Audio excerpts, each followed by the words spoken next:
Hello guys, I'm here with Andrew again in front of the Buckingham Palace for more tips for you.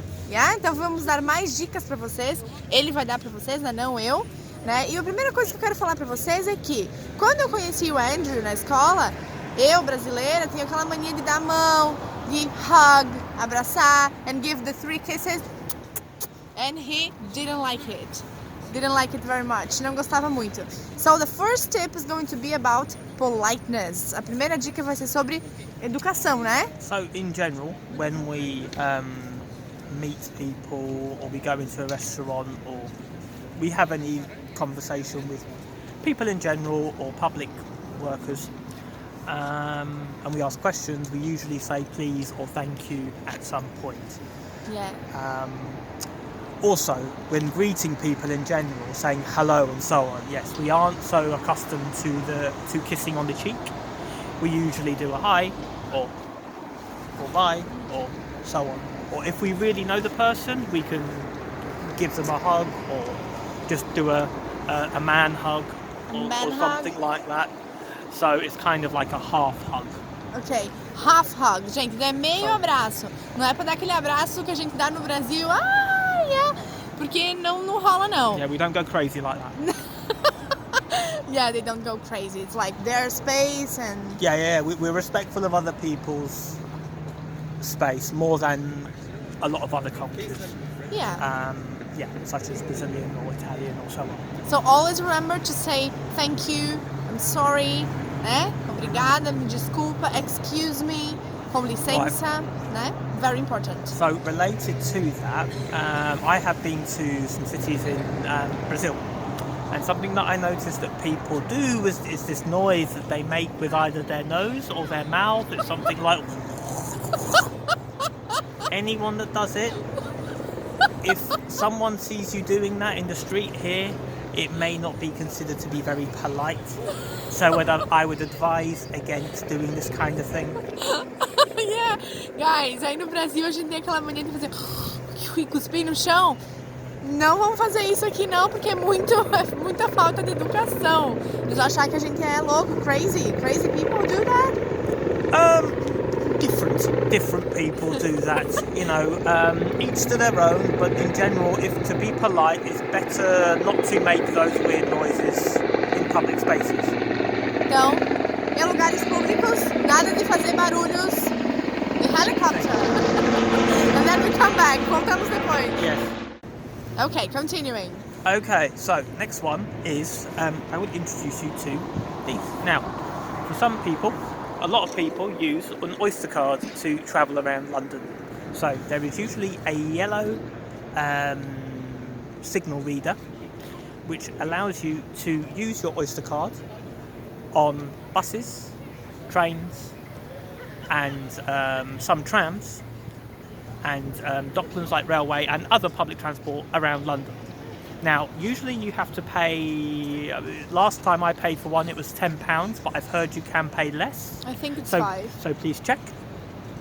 And you have to top up online or at a London Underground station, or some convenience stores will allow you to top up as well. They're very useful because using your Oyster cards to pay for public transport is cheaper than buying paper tickets. Oh, very good. Muito boa dica, então, para quem vier para Londres, adquirir um Oyster Card, que é esse cartãozinho que o Andrew mostrou para vocês agora, que ele vai fazer com que vocês andem em transportes públicos, como buses, ônibus, the underground, o metrô, né? Trains, no.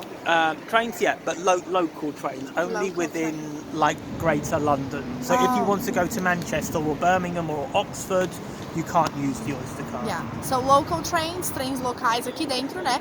Então a gente compra ele na estação de metrô mesmo, né? E a gente faz o top-up, que é abastecer ele, né? Colocar a grana dentro pra gente utilizar. Pode ser feito online ou mesmo nas estações de metrô. Good. Okay.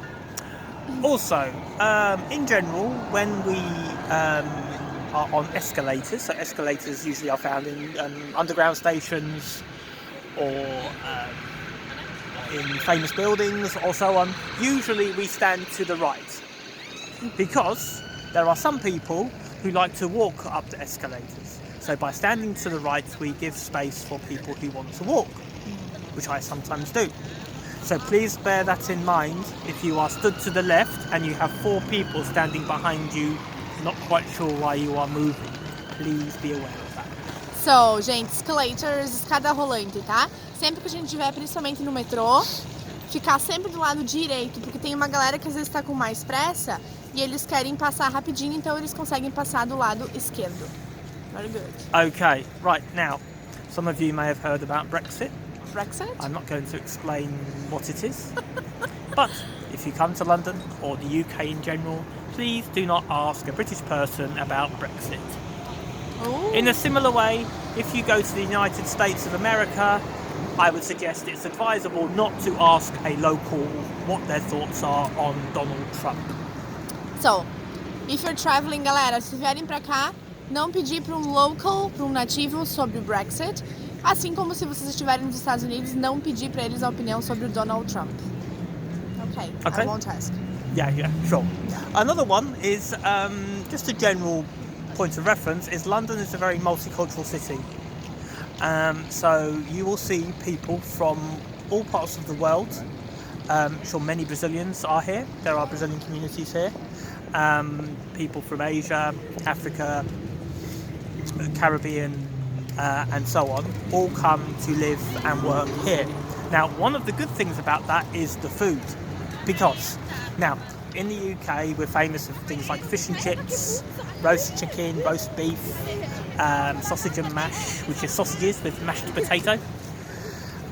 But what's even better is you can enjoy food from all over the world. Now, granted, I'm sure if you wanted to have feijoada here, you could, but don't be surprised if it's not as good as your local in Brazil.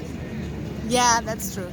So, então, em Londres nós temos muitas nacionalidades. Então, um ponto positivo daqui é que a gente pode provar a comida culinária de vários países diferentes, incluindo a comida própria, a comida local daqui. Que além do fish and chips, nós temos o full English breakfast, que a gente pode tomar de manhã, assim como outros pratos que a gente pode provar em pubs e coisas em lugares como esse. Also, on that subject, I recommend, if you have fish and chips, if you have the opportunity, I recommend going to a takeaway place. Yeah. So, where you can have the fish and chips in paper, which is how it is traditionally served. But if you go to a pub, you can try fish and chips, and you can try other dishes, especially roast dinner, which, by the way, is traditionally served on a Sunday. So roast beef, roast chicken is traditionally served on a Sunday.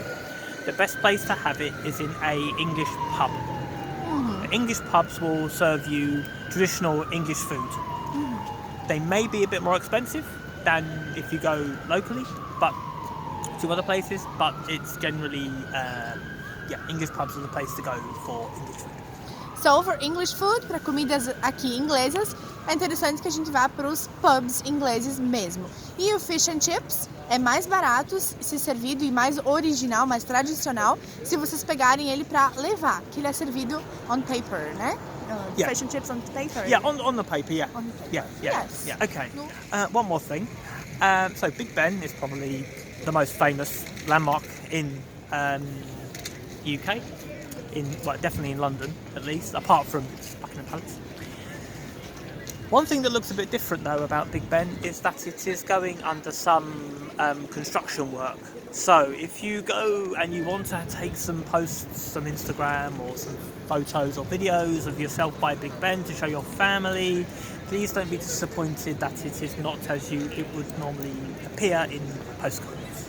Yeah, so Big Ben, gente, está em reformas, então se vocês vierem para cá até 2021, 2021, 2022. In a couple of years, I'm not sure the specific how long it's going to take, but it will take a bit longer. Yeah, so para 2021, 2022, talvez ele ainda esteja em reformas, então não fiquem tristes, né? E não cheguem aqui achando que eu quero uma foto com o Big Ben e não vai dar para tirar porque ele vai estar em reformas. Okay. That's it? That's all for now. Okay, so Andrew will keep sending me videos from London. Yep. Yeah, with tips for you guys, English tips for you. Então ele vai continuar mandando vídeo pra gente durante o ano, para dicas também de língua inglesa, because he's a teacher, yeah? Yes. He's also an English teacher, as I am. Okay, guys?